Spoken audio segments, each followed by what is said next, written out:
Welcome to Sword and Board, a Dungeons and Dragons Onslaught podcast.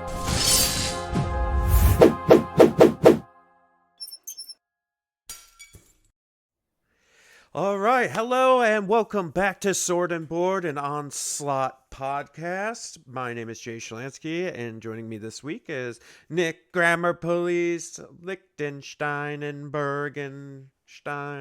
Yep, that is. Yeah, there's two Steins in there. Most people don't catch that, but I'm glad you did. Thanks, Jay. Yeah, you're welcome. I just want to make sure I get your native tongue's pronunciation. Yes, that is 100% correct. Yeah, our boy Evan can't make it. He's busy washing his pants. Yep. And just laundry day. It takes over. Pants day specifically. He said, he was like, "This is the day, guys. I can't be on the cast because it's pants washing day." So I hope he really scrubs them good and works it out, because we all know that pants need a good scrubbing. Yep, that's the rule. I wasn't gonna tell him that that's what he was doing, but Nick went ahead and that people deserve to know. Yeah. I'll rat him out. Yeah. Oh, he couldn't come to the podcast because he's cleaning his pants. So we're gonna talk about we're gonna go over Cell Swords a little bit today. We have there really hasn't been a whole bunch of new stuff. The faction packs are coming out one of these days, whether it's today or Thursday or Friday. I know I pre-ordered mine through WizKids, and I think mine are coming in Friday, I want to say. Yeah, it should be soon. I'm doing the LGS, so I haven't gotten the updates, but soon, TM. Yeah. Yeah, it's weird. None of, we have one local store here that's actually carrying Onslaught, but they are not carrying a whole bunch of it. It's very I think he had one core set last time I was in there. There's at my store, I think we've got a core set and the Red Wizards and many arrows. And then it's like, well, whatever you want, we'll order it kind of thing.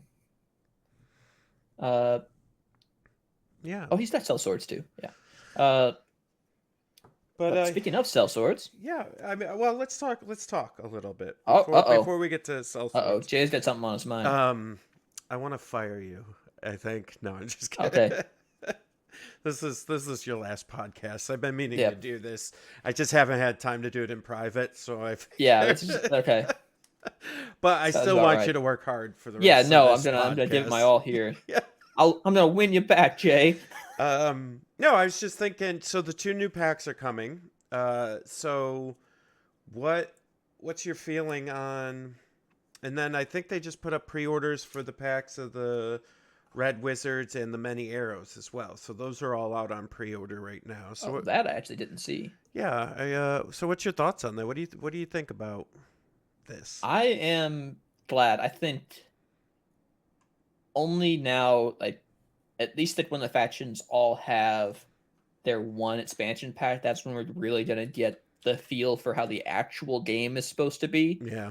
And I know, well, a lot of people listening to this might know that we started in Legion, and we do a lot of Legion stuff. And me and you, Jay, we both played at the very beginning of Legion, where you're playing on the core box, and it's Stormtroopers and Vader versus Luke and Rebel Troopers, and it was fun, but it's not what the game is supposed to be.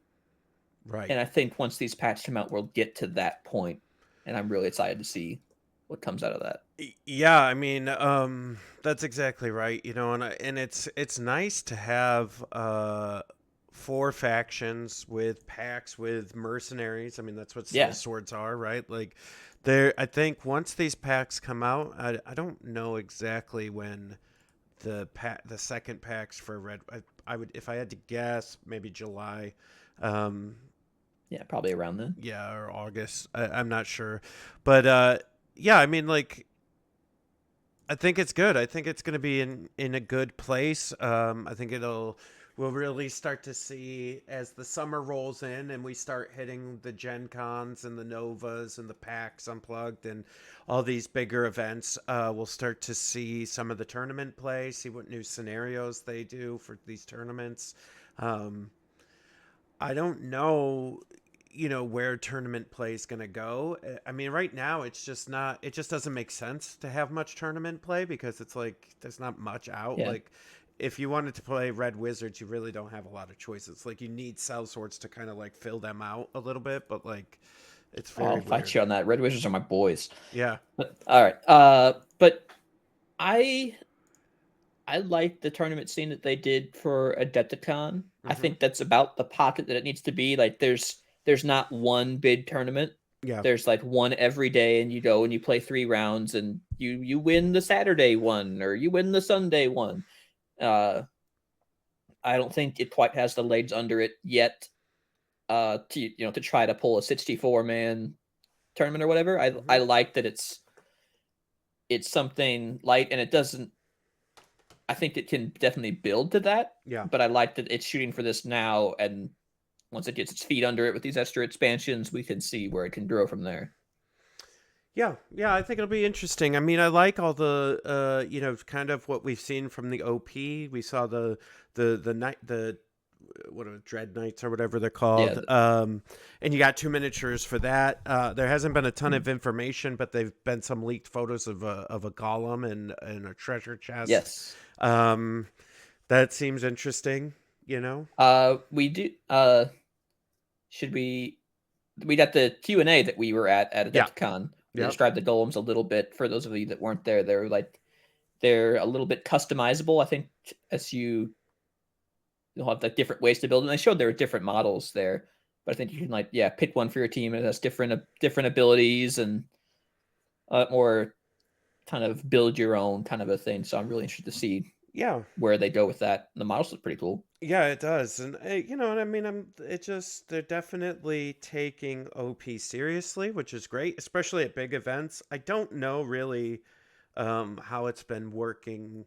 See, the problem is my local store that would do this is actually one of the game developers' store that he owns. So it's a little different than how normal things are probably working. But I'd be interesting, if you're listening, comment on this on our YouTube or something. Let us know how it's happening at your local store. I know I think there was a decent sized tournament at Miniature Market in St. Louis, actually. That was talked about on the Discord a bit. I actually don't remember anything about that, but I know there was it seemed like a pretty good amount of interest, so I'll have to check on that, how that went, or if someone in the comments knows how that went. But Miniature Market, for those of you who don't know, is a big online retailer, stuff like this, but they have some physical locations in St. Louis. Yeah, they are owned by Asmodee now. Oh, really? Yeah. Yeah, they bought them. Gosh, I want to say it was last year. There was a big, because no one knew.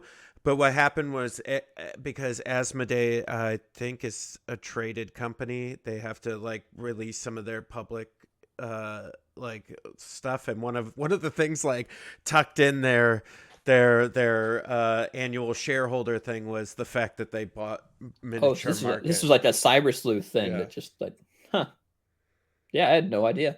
I'm from there. Yeah. So anyways, they're owned by Asmodee. But yeah, it's interesting. And I think my only beef that I have right now is I've found their marketing to be wanting. Okay, when I figure out something's released, I got an email for the Benefactor pack, right? That said, oh, hey, this is up on pre-order. These other two, the Harpers and the Zentharum next packs, I didn't even know they were out. I was just somebody said something somewhere and I was like, oh yeah, I should see if they're up for pre-order. And then they were buried on the D&D mini website. And I was just there's a lot of competition in their own website. Yeah. And if you search Harpers, it's not even the first thing that comes up. Oh, It's yeah. like it's like 100 minis, and then you got to go like way deep. If you search Onslaught, doesn't it's like, dude, it's so I weird. think they need their own like, little tab. Yeah. That would be easiest. Dude, something. But yeah, I mean, like, I didn't know it was out. Like, my what I wonder is, from a growth of the community, right? If you're not already entrenched and you don't already know about this game, how are you finding out about this game?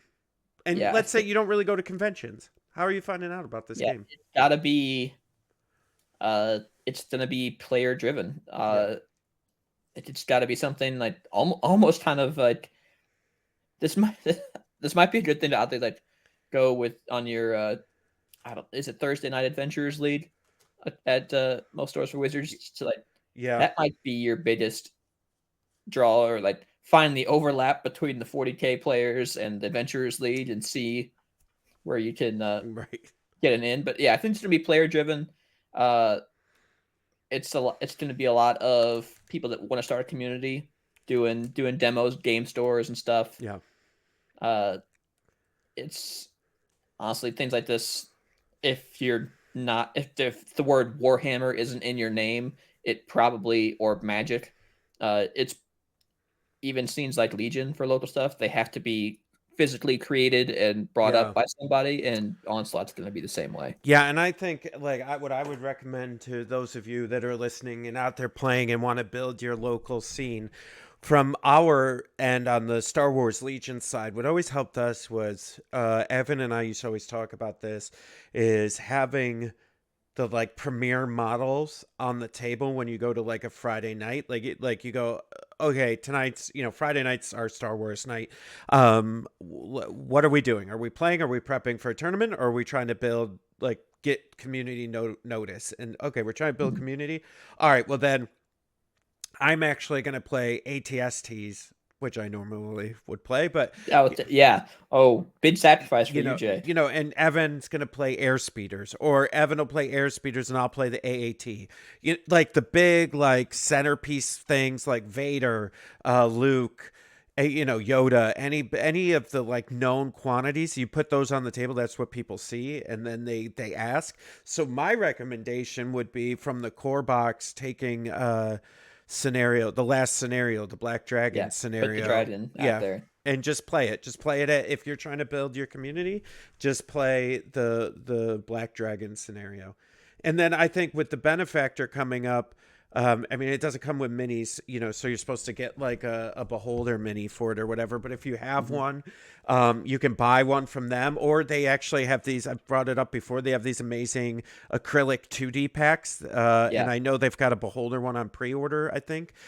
So like, you could get one of those if you want to go a cheaper route, but like, get a beholder and put that on the map, and then play whatever scenario that's going to end up being, because that's what's going to catch people's eyes. Or even if you've got a friend that you want to play the campaign with, even if you're not playing the last mission of the campaign, just go ahead and bring that dragon and just set it off next. Yeah, next that's a good idea too. Yeah, like just keep the stuff visible, or like keep the Etten and the troll, like just have them just chilling out there watching, so that when people walk by, and because like if someone wants to check out a miniatures game as they're walking by, they want to look at the models, but they don't want to pick up the pieces that you're actually playing with. Yep. So if there's stuff out there that they could actually pick up and look at, and it's not going to affect the game or make them like shy about doing it, go for it. Put it out on display.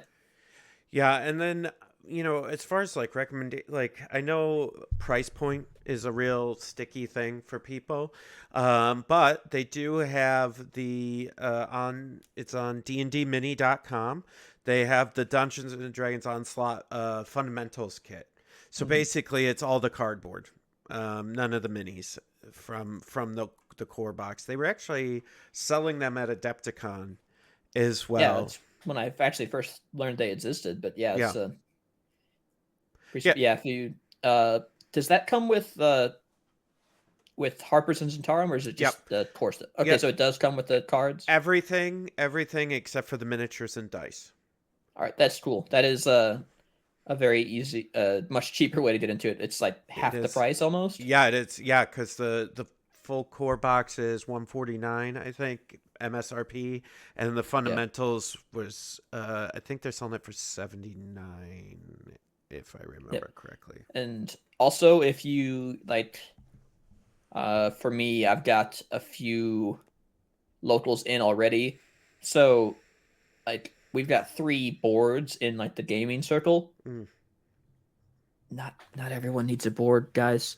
Only about half your game group needs a board. So if someone wants to just play like Red Wizards or something, you can just do that. That's exactly I'm whispering right. so they don't hear me. Right. Yeah, I mean that's exactly, well, that's what I was thinking about with this, right? Like you say, hey, if a friend wants to get into it and they want to have a board, right, and they want to have all the components, you just tell them, you go, yeah, go get the fundamentals kit, and then you can either proxy all your minis because you'll have the Harpers and Zentharum in there, so you can Zentharum, I think I'm saying it wrong, but oh, you knew that this whole time, and you haven't I'm corrected just letting me you once. You're saying it perfect, boss. Zentharum, right? Is that what it Yes, is? Zentharum. Okay. So you could have them get that, and they could proxy the core box minis, or they could go buy a Red Wizards or our boy Evan has built his own Zentharum out of the framework stuff because he wanted to do it all custom. Yeah. So. Yeah, and you got that. That is, you can get that direct from them. So if you go to dndonslaught.com, they have all the resources and stuff. You can get full proxy lists for every. Yeah, and they are extensive, like over a dozen per model, like different things that they. Yeah, and the frameworks ones are really sweet. I've actually been really, I've really been considering strongly getting those myself. So. Yeah. I've thus far resisted the temptation, but we'll see how long it takes. Yeah.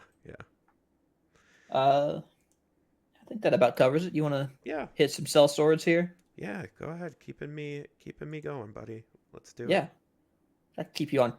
It's easier than Evan to keep on track, keep you focused, but.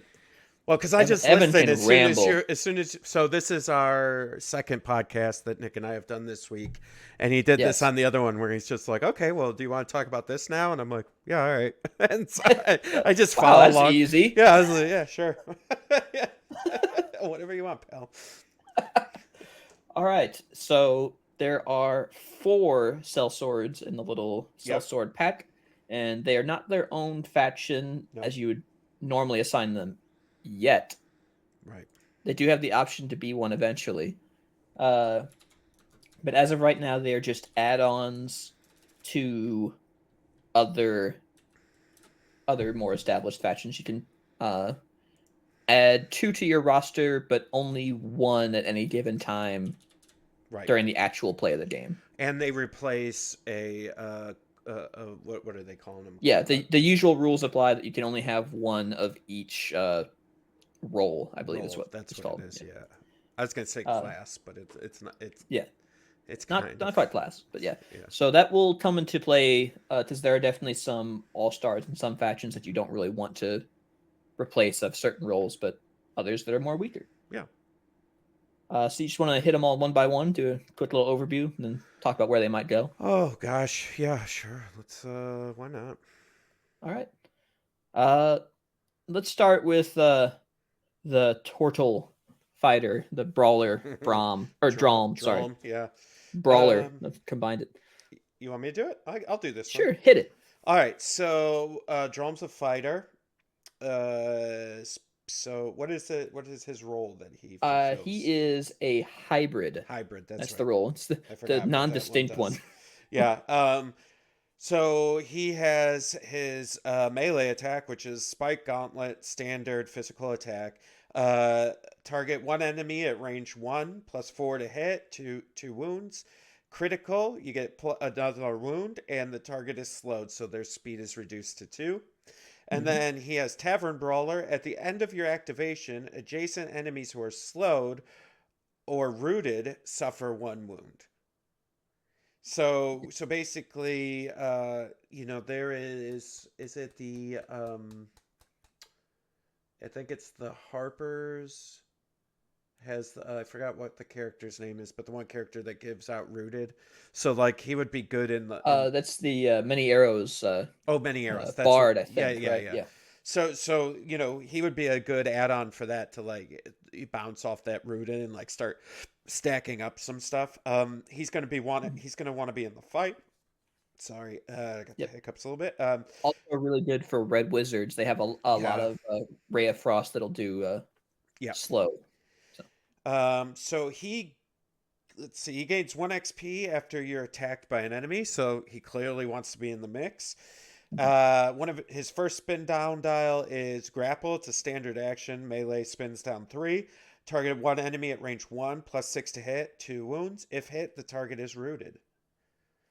yep. So he's helping himself with that as well, so Yeah, he can and get so those you can extra essentially read that as wounds. 3 damage. Yep. Plus hits for 3 damage because he's gonna, And unless you decide to walk away from him for some reason, yeah, it's gonna and so be doing rooted 3 is damage. fading, so you keep it till the end of your next turn, and then you just can't take move actions with rooted. So Yep. basically, what's happening is with slowed and rooted, it's keeping them around him. He gets some to add some extra wounds, and stay in the mix. Next one is Hill Rune.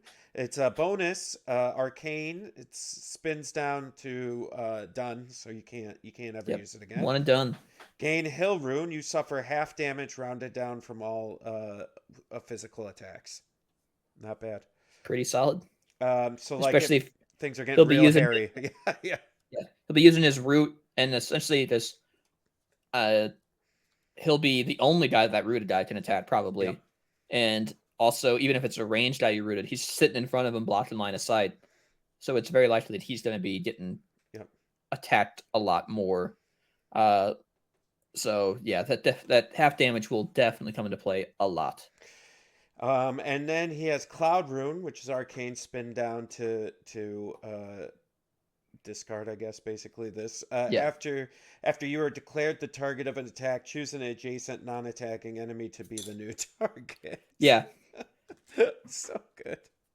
He says like, Yeah. nah, Just you're like gonna you're passes gonna it on. punch Nah, him. no, it's gonna be you. Yeah. uh, let's see. So he has 2 upgrades. He has the Fire Rune, which he heals to, and then Hmm. targets hit by your melee attack gains slowed. So they're gonna gain slow. That's normally with your critical, but now you're just gonna get it. And your critical now inflicts rooted. So basically, you're leveling up your melee attack, which is great. Yeah. Really good. And you get that 2 heal because you've been in order to get it, you needed to be attacked. So like you're in the mix, so there you get healed up too, which is nice. And then the second one is Storm Rune, which is a bonus arcane, and then you toss this once you use it. Gain Storm Rune while resolving an attack against you that uses multiple D20. Use the lowest D20 result when applying that roll. So That is a big swing. yeah, Uh, it's once, so it's not yeah, like it'll be for because it's fading on him. He'll effectively have it for 2 rounds if you go early and then yeah, late. yep, So, uh, very big. Both of these help his survivability. Fire Rune definitely helps his damage yeah, a lot more. It makes him a bit more of a pain to deal with. So they have to try to deal with him. right, Uh, I'm a little worried about Drom because for a obviously he's got these tricks, but for a beat 'em up character, he's kind of squishy actually. yeah, 14 isn't super high AC. It's actually exactly average, like across the entire game. Uh, and 11 HP isn't really super high either. So he's got some defensive tricks, but he's a little bit squishy on the raw stats. So just keep in mind you're probably gonna have to be using those tricks to keep him up. mm, yeah. Okay, you want to do the next one? Uh, Because sure. I don't. No, Oh, go right. ahead. Go ahead. Fine. Uh, I've got you made me try to pronounce this one. Yeah, Hengaku, I think, yeah, I like it. is a Kinsei monk.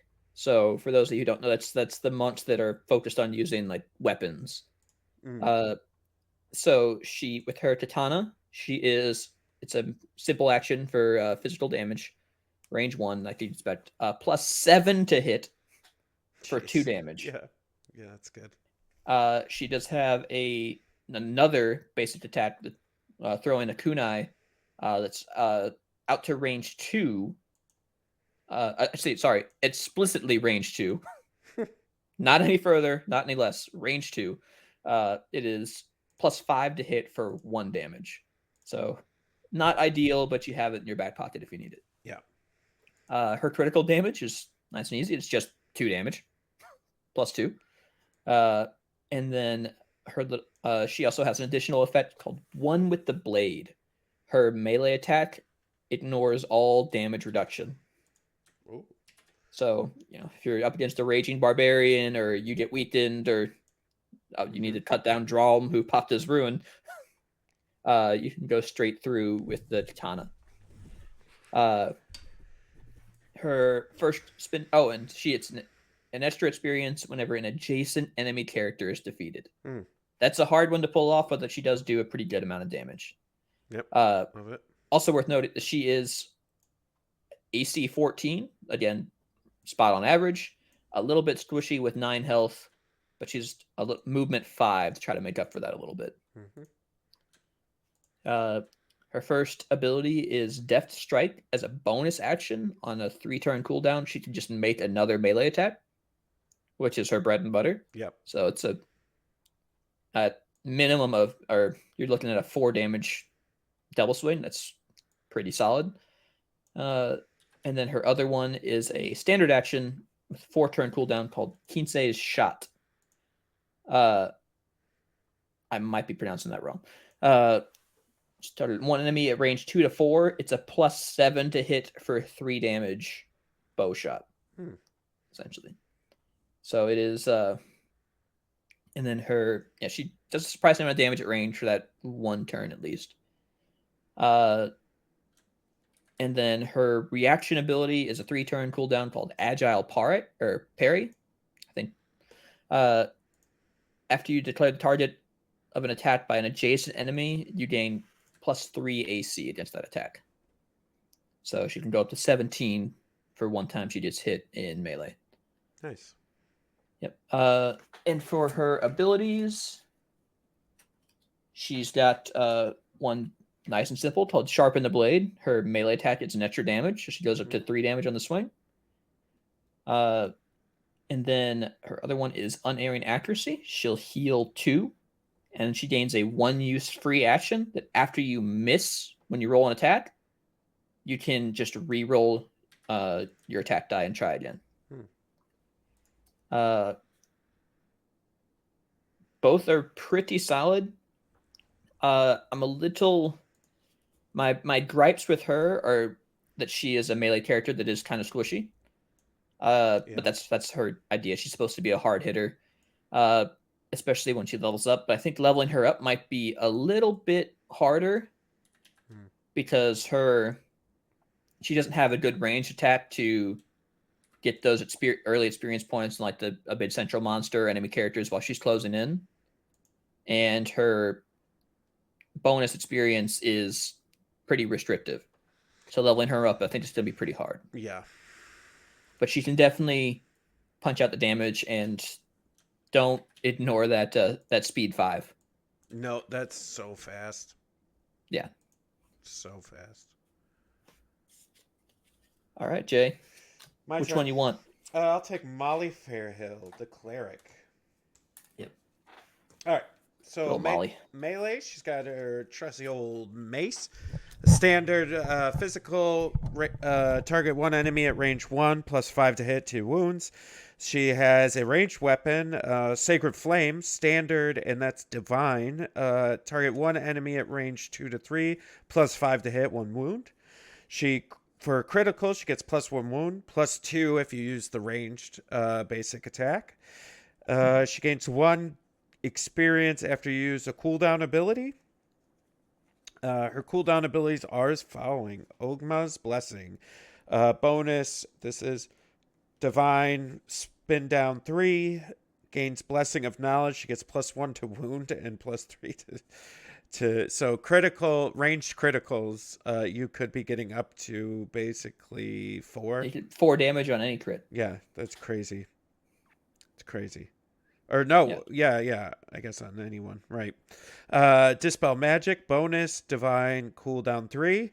Target 1 mini at range 0 to 1, remove one condition token from that mini. So you could target yourself, which is cool. Yep. So You lots. target yourself. If you can pull it off, you can dispel something like an inspiration. Yeah. Or From, like a from Glow. dazed. Dazed is super strong, dude. Dazed is the worst. Um, and then finally, she has Read Thoughts, which is Divine cooldown 4. After initiative cards are assigned, choose 2 enemy initiative cards and look at them. You may exchange those cards. That's so good. Yes. There is a clarification on this one that happened on the Discord, though. Okay, hit me. You can't choose the initiative number 1.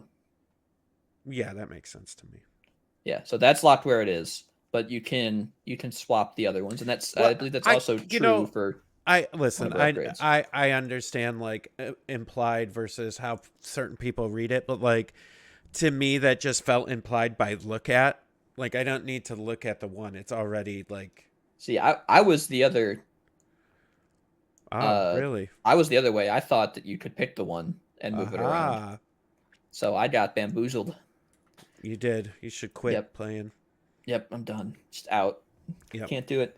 But okay, with the yeah, upgrades. So potent spell casting. She heals 2, gains +1 damage with her ranged attack. So if you time this right, you could spin down, use this upgrade. I guess this is permanent, right? Based on how it's worded. So you could be doing 5 per ranged attack. If you crit, yeah. Yeah. If you crit. Although I think her I like trits over damage, so I think her other one is a lot better. Knowledge of the Ages. It is divine and you discard it.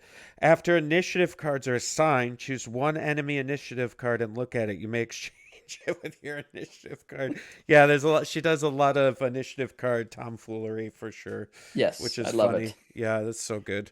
And she is a tactician. Also worth noting, she is a speed 4, 16 AC, so she's a step up there, but only 9 health. Yeah. And her, I actually really like her Adma's Blessing. I think that being able to turn into a 5/3, her range tech is good, but it's not that far. It's only range 2 to 3. So even if she turns into like a 5/3 melee beat stick that can also do this initiative stuff, yeah, that's pretty solid. Or if she's in trouble, she pops up to AC 19. I like Molly a lot, actually. I think she's my favorite. Yeah, I like the idea of Drom, like I do, and I think he does well with Red Wizards. I think you're right. Red Wizards, he could help pop in, but she's like kind of like your ace in the hole. Like I almost wonder if you bring her with Red, so you bring Drom and Molly with your Red Wizards, and then depending on who you're playing, like so if you're playing like Zentarum, you're gonna wanna, or Zentarum, however you say it, you're gonna wanna like have Drom in there to like mix it up with them and like be blocking out and physically. But like if you're playing Harper's, just to like interrupt some of Chloe and Grabbleshanks and Sparkle Bangs bullshit, like I think you would use her Molly to like start messing with their initiative and stuff. I think that would be a good idea. Yeah, especially that's another thing she can do. She can a lot of times when you're doing like the Chloe inspiration thing, you put her, she goes early turn, she pops it, and then late the turn after, and you can just take her card. She might have the 1 pip or the 1 pips Legion, the 1 initiative on the turn that she's trying to pop it, but she's not going to have it on turn she's going late, and you can just swap it, make her go really early, and lose a turn of inspiration on with Molly. It's a really solid hard counter to it. Yeah. I like it. All right, I'll take the last one here. You better. Kithra Coldforge. All right, so she is I believe she's a paladin. I think she actually was clarified as an Oathbreaker, for those of you who care about the D&D backgrounds. She's a paladin that broke her oath. She's got a melee attack for a Warhammer, standard action as usual. +5 to hit, 2 damage. Solid. Uh, she also has a range attack called the Throwing Hammer. Range 2 to 3.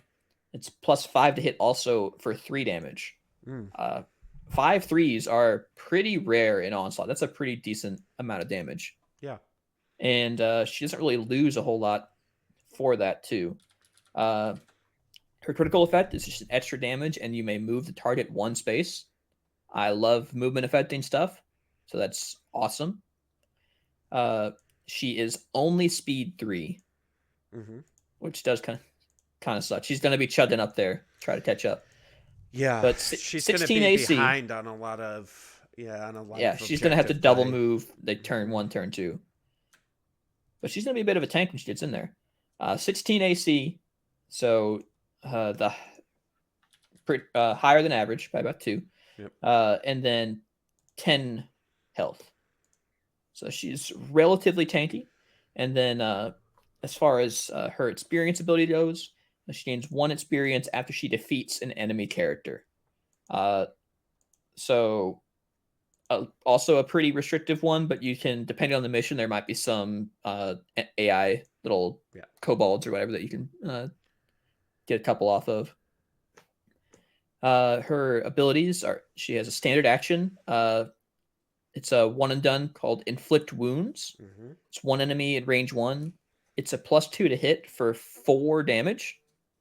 I think that's the only straight up 4 damage ability that I can remember. But if you miss, it does not get exhausted. So you have it until you land it. Okay. It's kind of cool thing. And then she also has Crown of Madness. It's on a 5 turn cooldown for a standard action. It's 1 enemy at range 1 to 5 on a +5 to hit. If you hit, the target makes a melee or ranged attack against a target of your choice. Yeah, this is really nice. I actually recently I put her in a Red Wizards build. Yeah. And she's really good with them. And I liked I had, what was it, one of the ogres or whatever attack a kobold, which was really funny. Yeah. Crown of Madness is really good if you can pull it off. If you've got a you can hit somebody from an angle they're not expecting. If they're hiding, somebody that's almost dead, you can have gravel chains or whatever, go shoot them in the back of the head. The downside of it to me is that you're rolling to hit twice. Yeah. So it is a bit of a gamble, because you have to hit him with the Crown of Madness, and you have to hit him with the attack you actually make. Let me ask you this. Sure. How often with a +5 are you not hitting? Like, it's not very often, right? Like, it depends on the AC of whoever you're after. Yeah. But it's definitely more often than not. Right. Yeah. So it's almost it's a little less than 50%, right? Because it's depending on who you're hitting. But let's say the average AC is 16, right? You're hitting it's 14 or 14. Okay, 14, even better, right? You're hitting on a 9 up. Yep. So on better double dice with the advantage. Right. Yeah. So you just got to basically do that twice. Yeah.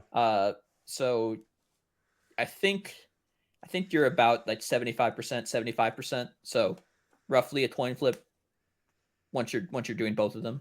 Yeah. So definitely worth it for a long range thing that she might not be able to contribute otherwise. Right. Because it's range 5 to what she chooses, and then range again off of that character. So that can really affect something pretty far away. Which I think is its primary benefit. Just the sheer range that it can affect. Yeah. Is massive. And then her reaction, it's a 5 turn cooldown called Hellish Rebuke, which we've already seen on Bedlam, I think. Just when you're damaged, deal an equal amount of damage straight back. Awesome. Yep. And then for her level up abilities, we have Aura of Hate. Friendly characters at range 0 to 2 gain +2 to hit. Awesome. Yep. Straight up awesome. And then the other one is Dreadful Aspect. She gains an expendable bonus action that gives you Dreadful Aspect. It's a fading effect.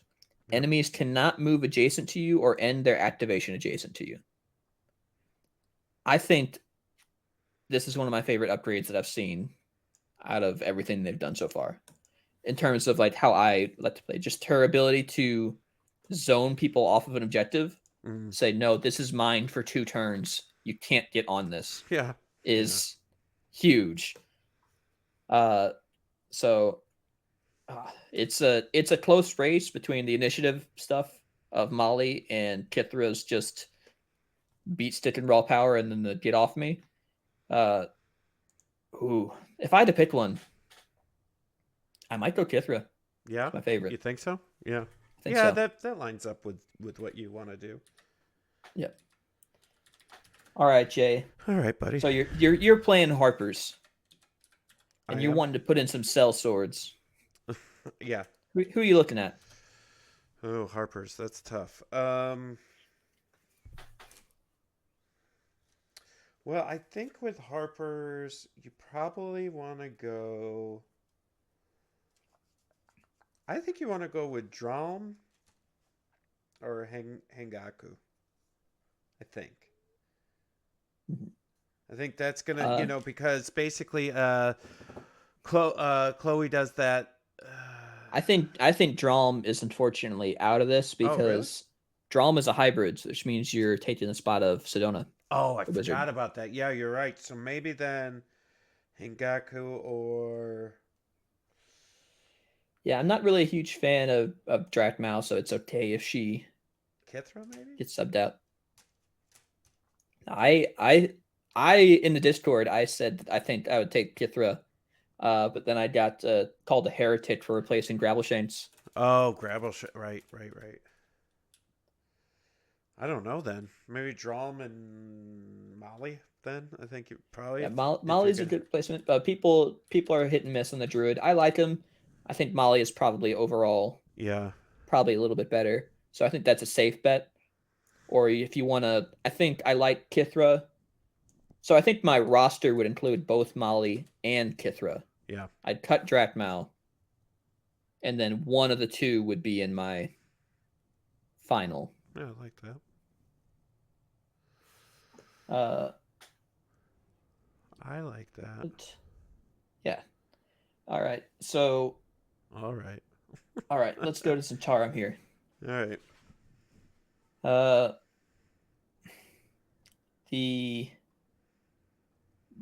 I'm looking at like who they replace. So Molly would replace Javika, their monk. Yep. Kithra would replace Brought Pietrix, the sorcerer. And Gaku would replace their road, LaSalle name I'm not even gonna come close to saying. Yep. And Drom would replace Bedlam. I think that's a hard one because in Tarum, like we talked about last time, they're all kind of balanced. So I don't have like one that I just like, I hate you, get out. Right. Maybe Molly. Yeah. It's hard to say no to Molly. Yeah.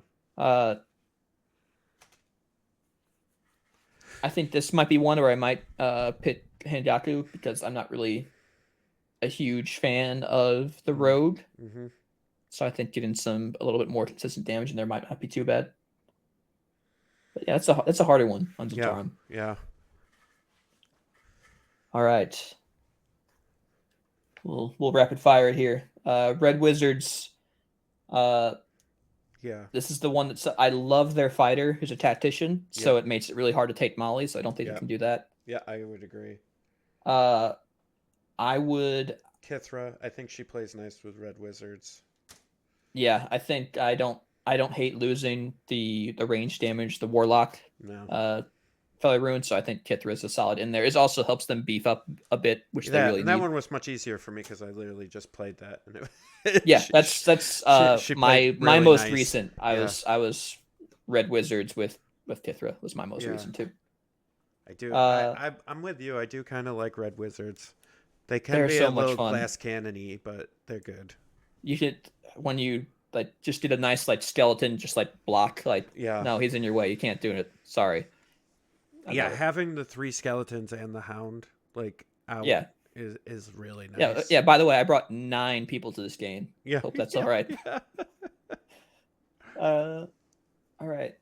Many arrows.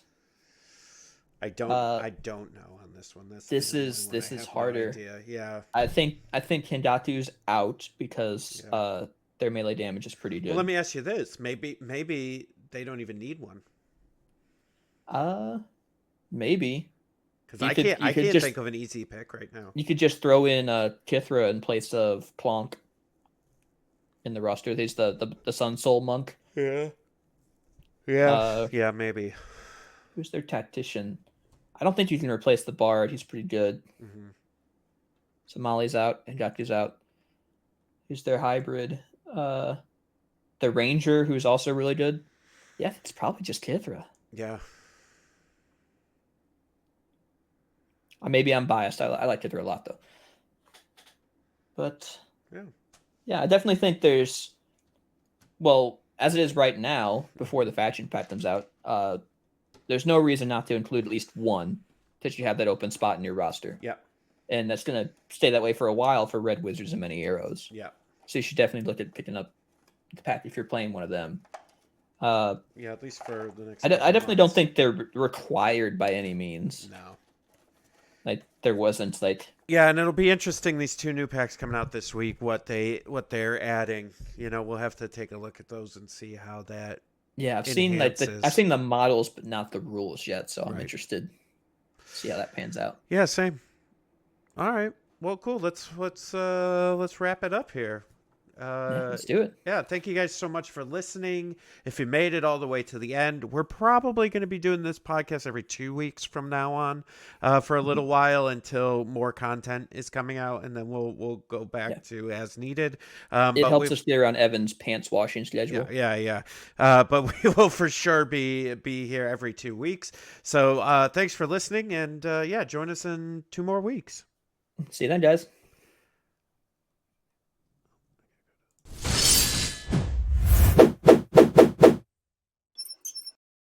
Sword and Board is brought to you by the 5th Trooper Network.